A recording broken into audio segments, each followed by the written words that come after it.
My name is JB here, Wednesday 15th of April. So everyone knows we've changed the booking process from booking the day before at 11 o'clock, from 11 o'clock in the morning through to a process where we book on a Saturday afternoon after 3 o'clock for the following Wednesday through Tuesday. The whole objective here was to give members a bit more time to book at least a game, to get a game somewhere, but also to collect some data and understand the demand, like who actually wants to play golf at the moment. So we've got some really interesting data.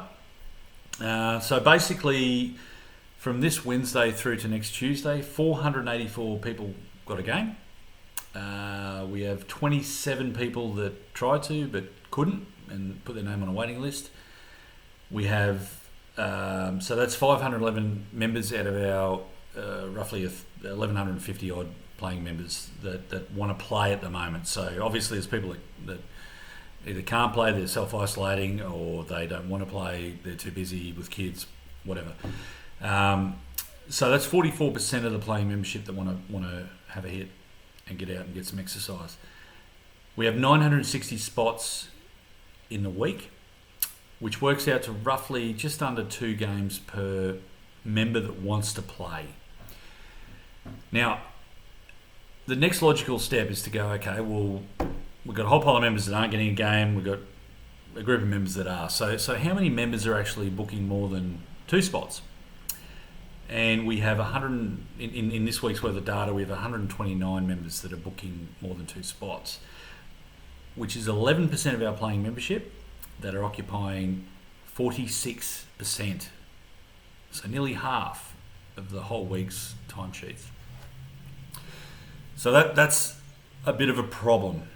You know, the whole point of doing this is, you know, there's a commercial aspect, but like I've said previously, we're not creaming it at the moment. The club is not swimming in money, obviously. No business is. We have subsidies and so forth, but really the whole point of us trading is to give the opportunity to the membership to play golf, to keep doing what they love. And we have 11% of the membership taking nearly half, or the playing membership taking nearly half the spots. Now, really important, this is not a judgment on the individuals. It's what we do. I want to play golf. I want to play golf every day. But we can't. Okay, if we're going to be fair to our other members, we can't. So we need it. We need a fair approach. So what are we doing about it? So at the moment, we're combing through the timesheets. We're ringing members that have booked multiple spots, and we're saying, hey, you've booked a heap of spots. We've got this member here that can't get a game. We're gonna take you out and put that member in. This is very labour intensive. All right, it's a painful process. It's makes it difficult for anyone to plan. The member that can't get a spot might have made plans, and so it's just a pain. So what we prefer is if we can just trust members to book, just book the 2 days that you prefer. Okay, we've already blocked out.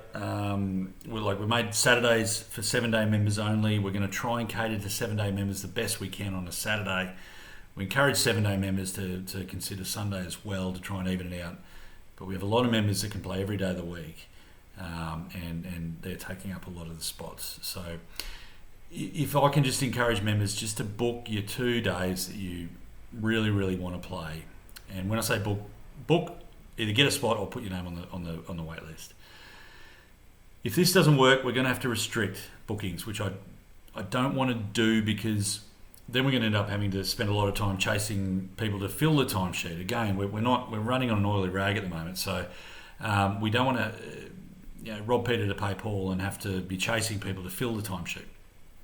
So can I please encourage everybody, just book the 2 days that you want and give the opportunity to other members to get a game and get the same mental health benefits that you're getting yourself.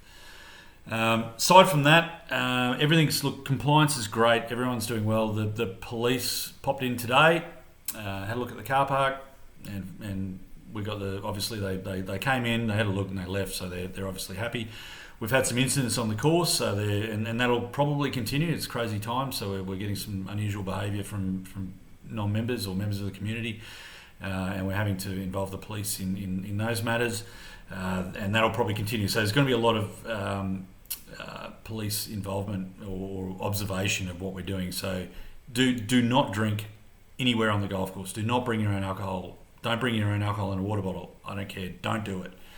Do not expose the club to any risk around that, okay? Because you're exposing all of us to not being able to play golf. In terms of I've had a few questions around our financial position.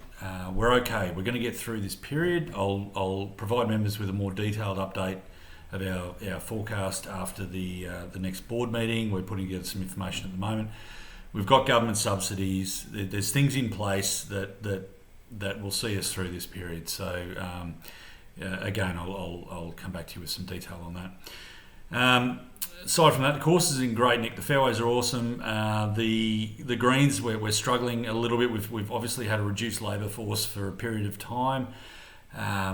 There's some things that we need to do in terms of the greens. So the greens are a little bit thatchy. There's a little bit of disease, but we're on top of all of this, and they will recover. But I just ask members to be patient on that front. But otherwise, the course looks absolutely fantastic right now. Anyway, I've had a long day. I hope you're all well and keeping safe, and happy golfing.